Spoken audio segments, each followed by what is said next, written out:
rest and made me whole. I will never cease to praise Him. I'll shout it while eternity rolls. He touched me, oh, He touched me, and oh, the joy that floods my soul.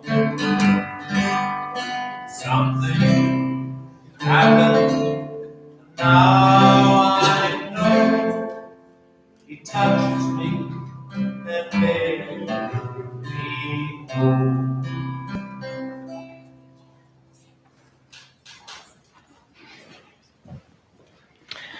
Well, good evening and welcome to worship at Centenary United Methodist Church tonight. I'm Pastor Michelle Hargrave with Pastor Erica Kosher and Mark Braun leading worship tonight. Thank you. Thank you, Mark. I invite you to take your Connect cards and fill those out and leave them in the offering plate as you go tonight. There's a place to let us know that you're here and to have prayer requests on the back. And we have several announcements of things on the back of the bulletin of things that are going on. And they all look like fun. They all look like fun. We're starting to advertise our progressive dinner, and we're going to be having that on November 15th. If you're interested in being a host home, so that'd be making a lasagna for about 6, 8, 10 people in your house as part of the middle section of the progressive dinner, then there's an email address there that you can let know. Or Brenda is right there, and she's working on it too. All right. All right. I think for announcements, that's about it. We do have our blessing closet, which is upstairs, and we have all heard that it's going to switch to cold weather starting this weekend. The shelter opens Monday. So already we've had a number of people asking for warm weather gear because they know it's going to be cold the next few days.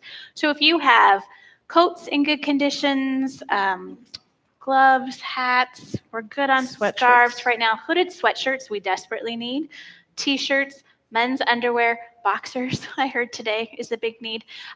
Any of those things, please bring them in and we will put them to good use. I had a bag that came in earlier in the week. We didn't even get it to the care closet and it was already handed out to people that were anticipating the weather this weekend. Mm-hmm. So it's a way that we continue to be ministry in God's hands. All right. Okay. Let's stand and share together our gathering prayer. Come and worship all you who love and serve our God. Who surrounds us with unfailing love and answers us when we call. Who cares for the humble and lowly and never abandons those in need. This is our God, worthy of our worship and praise. Our song is number 2213, and sing along on the chorus at least. The verses are kind of funky. If you don't manage those, nobody will feel bad. Here's the chorus. River of our every hill, light of each tomorrow, give us peace beyond our fear and hope beyond our sorrow. You know our fears and sadness, raise us with your peace and gladness.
You may be seated.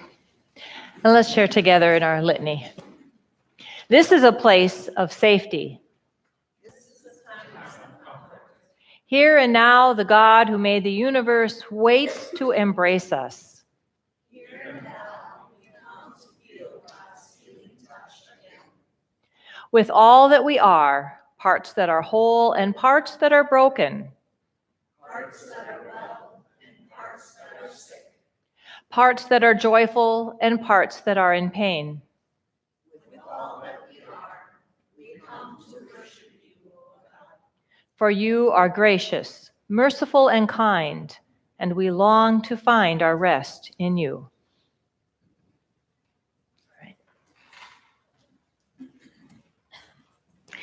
Our scripture tonight comes from the Gospel of Luke, chapter 4. It is just two short verses. After leaving the synagogue, he, Jesus, entered Simon's house. Now Simon's mother-in-law was suffering from a high fever, and they asked him about her. Then he stood over her and rebuked the fever, and it left her. Immediately she got up and began to serve. Here ends our reading for tonight. So last Sunday, we launched our new sermon series, which will carry us through, is this a eight-week sermon series that will take us all the way through to Advent. So we are going to be living in this idea of being blessed to be a blessing. And so I think these first couple weeks, we sort of skim the surface of what we're talking about. And I hope, as this graphic kind of takes us, that we continue to just wind deeper and deeper and deeper into what it means to be blessed, to be a blessing. So I've been ruminating on this, well, since Sunday, actually, and have about 16 different directions I was going to go with today's message. So we're just going to see exactly where we go tonight. But this thought of this woman. So she has been overtaken with a fever. I was just talking to a friend today whose toddler has a fever of 104. Really scary when you're the mom of a kiddo with a fever of 104. And she was kind of at wit's end and not sure, so they can't find anything. They just say it's a virus. So it made me think about Simon Peter's mother-in-law and think, what was it that she had in this time? Had she had this fever for a long time? Was it something that was just a passing fever? Michelle was saying some of the commentary on Sunday. She said they described it as fire in her bones. And then Lori Faust, our resident nurse, said, that sounds like rheumatic fever. So who knows? We don't know a whole lot about Simon's mother-in-law, but we know that Jesus comes to that place and offers healing in that moment. Pretty amazing to have that healing touch of Jesus to come into her life. And then I thought about the next sentence. She got up and served. Like, good gravy. We don't even let this poor woman who has had a fever for who knows how long go get a drink of water, recuperate. Nope, she was up and ready to serve. And so it made me think, what's the rest of the story here?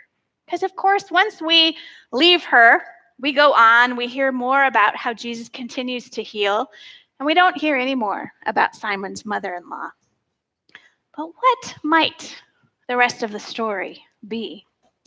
And as we begin to look at this idea of being blessed to be a blessing, we really look at what it means to be healed, what it means to serve. But the more I thought about it, the more I thought there are some other pieces that go along with this. And it is a spiral that just continues to go. You don't find healing and then go serve, and that's the end of the story. There is more to the story every time Jesus enters our lives and offers healing. There is always something more. And I wonder what that might look like. So I was thinking about this, and Pastor Michelle showed Eric Law has a similar kind of thing. But as I was thinking about the ways that I have seen people be healed and then serve, what it looks like to me is that oftentimes we're in a place of brokenness. Maybe we have a fever in our bones. There's fire in our bones. Maybe there's fire in our heart. Maybe there is just brokenness around us in whatever capacity it might be. It might be little brokenness. It might be gargantuan brokenness. But somewhere in there, we find time to be with Jesus and we find some healing.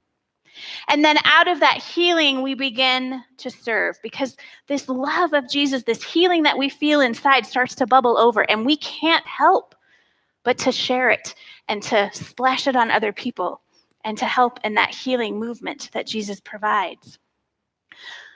But it doesn't stop there. It keeps going because time and time and time and time again, we are broken, we are healed, we begin to serve. And as you begin to serve, you go a little deeper into that spiral. And oftentimes, as you go a little deeper, you're broken again. Because you begin to experience things in a new way. And it's time for healing to come again. And so this cycle of being broken and being healed and turning to service to share that healing that has come from us often leads us to grow and break again, which is a little depressing to think about. I think, well, are we ever going to get to full healing? Yeah, I think we will eventually, but there's so much in us that Jesus wants to heal. And when we start to peel back those layers, we find more and more things that need attention. I think a lot about those who are experiencing homelessness right now and will be coming into the shelter next week. We had a board meeting in the space last night, and we're waiting for the beds to arrive. They're somewhere on a truck in Illinois, so we can all offer prayers they get here before we open Monday night. And I was thinking about the space and thinking about the people that will be walking in those doors and how broken many of them are. Broken lives, broken hearts, broken situations. They are most often in crisis. We have already done intakes on about 8 individuals, and we know right away that there is brokenness there. But we also know that coming into the shelter, into this intentional space of healing and love and dignity and respect, will begin to offer some blessing and hopefully some healing. And then we see this every single day here at Holy Grounds. Those who have come to receive feel that healing, that welcome, and they in turn give it back. And as they give it back, they discover a new layer. So it's like peeling back an onion, and you just keep finding layer upon layer upon layer. And so knowing that our shelter friends are going to be coming in and they're going to have healing, because number one, they're going to have a safe place to sleep every night. And they're not going to be jockeying for a spot as to who gets to sleep on our bench outside. They will have a bed with a mattress and a door that closes and warm, clean blankets and sheets and a pillow, maybe 2. Think of what a luxury it is that we all have that and how we are giving of that to provide space for others. So I think about the ways that this congregation and the ways so many of you engage in this process.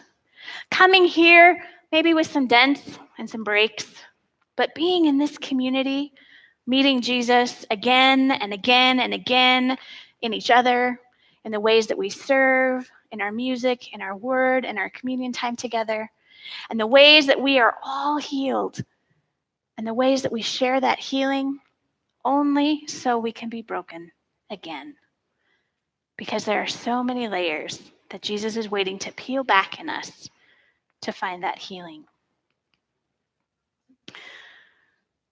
I see it every day. And I encourage those of you who've maybe not checked out Holy Grounds, maybe haven't decided the shelter is your place to step in and volunteer, check it out. Because more than likely, you might get a little broken. You might get a little dented. You might get a little stubborn. I know it happens to me every season. And Jesus will find a new way to rebuke whatever is in you to bring healing so that you can give back and then you can be broken all over again. It's a crazy cycle, but it is so life-giving. And we know that as we continue to walk with Jesus, that healing is always coming, that healing is always working in us. And that is an incredible gift that we are blessed to have. So we are just skimming the surface tonight. of what it means to be blessed, to be a blessing. I encourage you over the next, it'll be 7 weeks now, because we've already had a first week. But as we continue to go deeper, think about the ways that Jesus is healing in your life. What are the ways that Jesus is standing with you and inviting healing and then inviting you into service?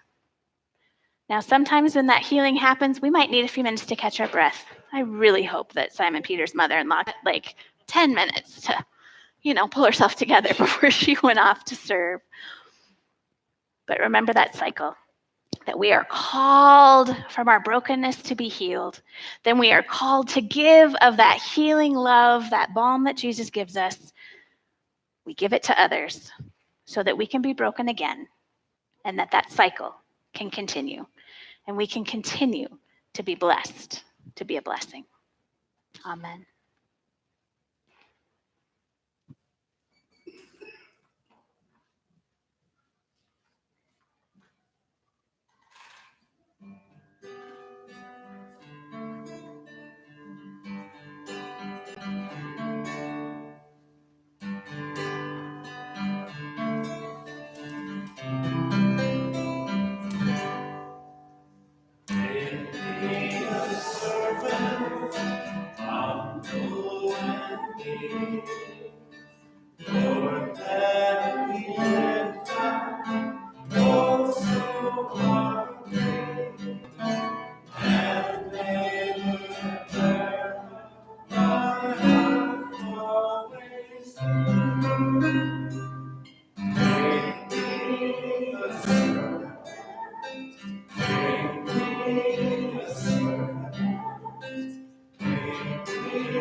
I don't know where you are in that cycle tonight. If you are in a place of brokenness, if you are in a place of healing, if you're in a place of serving, or if you are just starting to see some edges cracking as Jesus is working on something new in you.